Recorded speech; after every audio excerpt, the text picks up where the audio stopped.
नमस्कार। न्यूज 18 बिहार झारखंड के digital platform पर आप सभी का स्वागत है और आपके साथ मैं हूं सोनाली सिंह।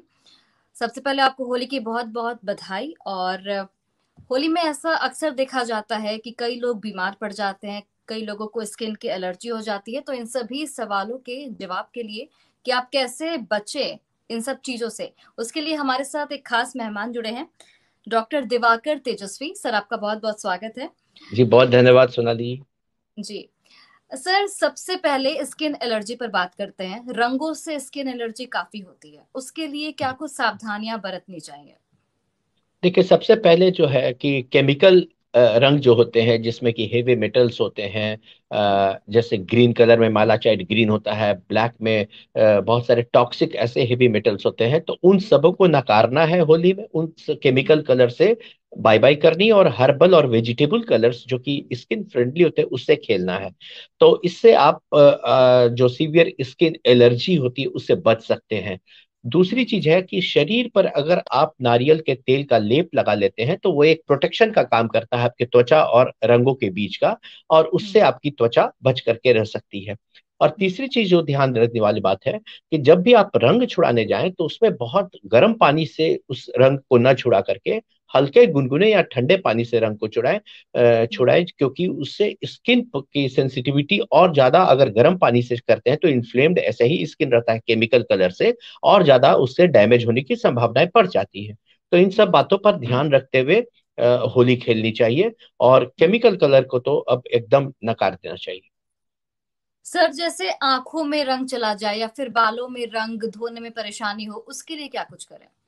देखिए, सबसे उसके लिए इम्पोर्टेंट है कि आंख पर अपना चश्मा लगा करके डायरेक्ट कि कोई रंग ना फेंके, इससे प्रिवेंट करें, प्रोटेक्ट करके रखें। दूसरी चीज, यदि आंखों में रंग चला जाता है तो साफ कपड़े से पहले एकदम साफ पानी से आंखों पर उसे मारते रहना चाहिए, आंख को साफ करते रहना चाहिए एकदम साफ पानी से। और उसके बाद जो एकदम कॉटन के, सॉफ्ट कॉटन जिससे धोती का कपड़ा आता है, उससे लेकर के आंखों को पोंछ लेना चाहिए। और अगर उसमें लाली आ रही है आंखों में स्किन कलर के कारण से, इन्फ्लेमेशन हो रहा है, तो उस समय एंटी एलर्जिक दवाइयों का प्रयोग किया जा सकता है, जिससे कि उसमें लहर जलन चुभन कम जाती है।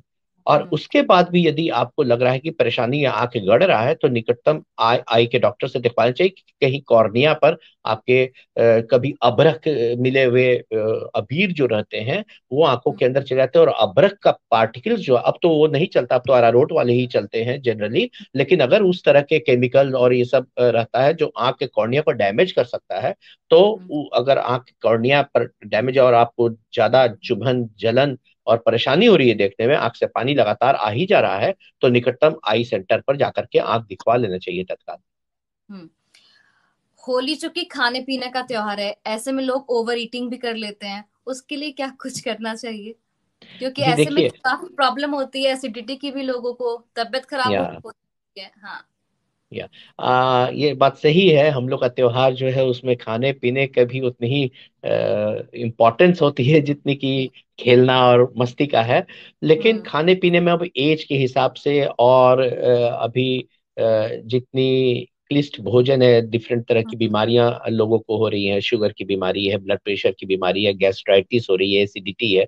तो ऐसी स्थिति में थोड़ा सा खान पान पर ध्यान देना आवश्यक होगा। तो पहला है कि उसमें बहुत ज्यादा, और लोगों से भी मैं आग्रह करता हूँ कि बहुत ज्यादा तेल घी वाला चीज होली में न बनाएं तो बेहतर है। एकदम हल्की मात्रा में तेल घी ये सब रहनी चाहिए, और मसाले भी एकदम कम ही रहने चाहिए। जिनको गैस्ट्राइटिस या एसिडिटी की समस्या है वो लोग ज्यादा से ज्यादा होली के त्योहार में ही फलों का सेवन करना करें। और जो एकदम सॉफ्ट इजीली डाइजेस्टेबल चीज होली के लिए हमारे स्पेशल चीज भी होती है, दही बड़ा टाइप का चीज होता है, उस तरह उसे ऐसा बनाएं जिसमें कि वो बहुत फ्राइड, डीप फ्राइड नहीं हो। आजकल बहुत नए तरीके के उसे फर्मेंट करते हुए दही बड़ा को अच्छे मुलायम बनाते हुए भी, जिसमें कि फ्राइड नहीं रहता, वैसे दही बड़ा भी तैयार हो रहे हैं। उसी तरह का दही बड़ा होना चाहिए जिसमें कि बहुत डीप फ्राई ना हो और जी। लाइट हो, और दही ऐसे भी बहुत सुपाच्य चीज होती है। तो इन सब चीजों का सेवन ज्यादा करें, और फलों की सेवन सब लोग ज्यादा करें। फलों का रस रहे, डाब का पानी रहे, इन सब चीजों से अपने अपने शरीर की एसिडिटी को और इन सब चीजों को आप कंट्रोल पे रख सकते हैं। और दूसरी चीज है कि आपको बहुत जगह जाना है और किसी को नाराज भी नहीं कर सकते हैं, तो आप थोड़ी थोड़ी मात्रा में कुछ भी सेवन करें और बोले हम्म। कि हाँ पेट फुल है। अगर पेट भरा नहीं भी है फिर भी आप हम्म। एकदम थोड़ी मात्रा में ही खाएं, और खाली पेट थोड़ी रखें, जिससे हम्म। पानी भी पिए और दूसरी जगह कहीं मौका लगे तो थोड़ा सा उसमें भी चख लें आप। हम्म। सर, बुजुर्गों को लेकर कोई सावधानियां? जी, बुजुर्गों को लेकर के बहुत सावधानियां रखने की आवश्यकता है। सबसे पहला कि अगर बुजुर्ग को कोई पहले से कोई बीमारी है, जैसे हम्म। एस्थमा है, सीओपीडी है, हफ्नी की शिकायत है, या हम्म। कार्डियक प्रॉब्लम है, या किडनी की प्रॉब्लम है, या ब्लड हम्म। प्रेशर की प्रॉब्लम है, वैसे में बहुत विशेष सावधानी रखनी आवश्यक होगी। पहला, अगर एस्थमा या सीओपीडी है, आपको दमे की शिकायत है, तो जहां अबीर लगाने की बात है तो उन सबों को आग्रह करना चाहिए कि एकदम हल्के से अबीर लगाएं, जिससे कि उड़े नहीं, उनकी श्वास की नली में कोई अबीर की डस्ट पार्टिकल या अबीर की पार्टिकल्स नहीं जाए। नहीं तो ये एस्थमा अटैक ट्रिगर कर सकता है, उन्हें दम फुल्ली की शिकायत होने लगती है, हम्म। खांसी और हफनी हो सकती है। तो हम्म। वैसे में उन्हें बचाव करके अबीर से खेलना चाहिए, और हम्म। अपने पास इनहेलर हमेशा रखनी चाहिए। क्योंकि आप जानती हैं, आप भी देखिए कि पूरे के पूरे होली के समय 2 दिन पूरा पटना बंद, और या पूरे बिहार या पूरे नॉर्थ इंडिया बंद रहती है प्रैक्टिकली। जी।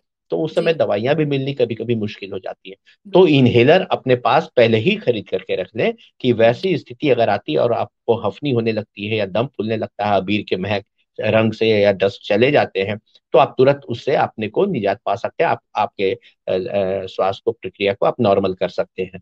दूसरी चीज है कि जो लोग को ब्लड प्रेशर है, वो लोग नमक वाला युक्त हाई, जिसमें कि ज्यादा मात्रा में नमक हो, उस तरह का खाना ना खाएं, हम्म। उससे परहेज पे रखें। हम्म। तीसरी चीज है कि जिन लोगों को किडनी की समस्या है, उन लोगों को भी डिब्बा बंद खाना, पैकेज्ड फूड जो आते हैं, उन सबों से बहुत परहेज रखना चाहिए। कलर्ड फूड जो है, सॉसेस हैं जो बन करके आए हैं, प्रोसेस्ड हैं, उन सबों से भी परहेजी रखनी चाहिए। किडनी के रोगियों को वह ताजा बना हुआ जो जिसमें कि सॉल्ट नहीं है, कम है, और हम्म। स्पेशली प्रिपेयर्ड है, वो खाना ही खाएं। और पीला फल, और जैसे पपीता हुआ, या फिर डाब का पानी हुआ, संतरे हुए, इस तरह की चीजों को भी किडनी के रोगी अवॉइड करनी चाहिए, क्योंकि उससे पोटेशियम बढ़ता है और परेशानी बढ़ सकती है। जी। सर, बच्चों के लिए क्या कुछ बोलना चाहेंगे? क्योंकि बच्चों के पेरेंट्स इस दौरान काफी चिंतित भी रहते हैं, तो पेरेंट्स को क्या कुछ सावधानियां बरतनी चाहिए बच्चों को लेकर, खासकर जो छोटे बच्चे उन्हें लेकर? जी देखिए, छोटे बच्चों का उत्साह बहुत अधिक रहता है। हम लोग भी जब बच्चे थे तो खेलते थे, और होली की वेट करते थे कब होली आएगी, खेलेंगे। लेकिन दो तीन बातों पर ध्यान रखना पेरेंट्स का भी बहुत जरूरी है, और बच्चों को भी पहले से बताना जरूरी है। हम्म। सबसे पहले, बहुत नुकीले नुकीले जो पिचकारी होती है, जिसके कि हम्म। आगे बहुत नुकीला निकला रहता है, वो अवॉइड करना चाहिए, उसे नहीं देना चाहिए। क्योंकि हम्म। कभी कभी बच्चे अति उत्साह में आकर के एक से दूसरे में जब पिचकारी लगाते हैं, एक से दूसरे को जब दौड़ करके पकड़ना चाहते हैं और पुचकारी नजदीक से मारना चाहते हैं, उस हापाधापी में कभी कभी आंखों पर उस पैनी जो शार्प एज है उससे डैमेज हो सकता है, अनायास में खेल में रंग में भंग पड़ सकता है। तो इसलिए जो पैनी चीजें निकली हुई हैं, बच्चों के हाथ में न दें। दूसरी चीज है कि बच्चों को ध्यान में रखना चाहिए कि जो बुजुर्ग रोड पर जा रहे हैं, जिसे बैलून भर करके दूर से लगाना नहीं चाहिए, मारना नहीं चाहिए, क्योंकि उससे बुजुर्गों को चोट लग सकती है। और कहीं अगर गलती से कहीं दूसरे स्थान पर वो बैलून लग गया, आंखों पे लग गया, तो आंख में इरिवर्सिबल डैमेज या परमानेंट ब्लाइंडनेस तक भी हो सकती है, आंख हम्म। को डैमेज हो सकती है। तो बच्चों को इस तरह से ट्रेन करना चाहिए कि वो जब खेले, अति उत्साह में खेलना, कोई खेले बहुत अच्छे से, लेकिन उन्हें अकेला न छोड़े, पहला। और दूसरा, नुकीले पदार्थों पर ध्यान रखें कि उस तरह के चीजों से होली न खेले। जी। चलिए सर, आपका बहुत बहुत धन्यवाद हमसे इन सभी जानकारियों को शेयर करने के लिए। और आपको जी। भी होली की बहुत बहुत शुभकामनाएं, और मैं उम्मीद जी, करती हूँ कि आपका भी। होली होली के दिन आपके हॉस्पिटल में पेशेंट कम आए, ताकि आप भी अपने जी। परिवार के साथ होली खेल पाए। चलिए, आपका जी, बहुत बहुत बहुत बहुत धन्यवाद। धन्यवाद सोनाली जी। जी। Thank you.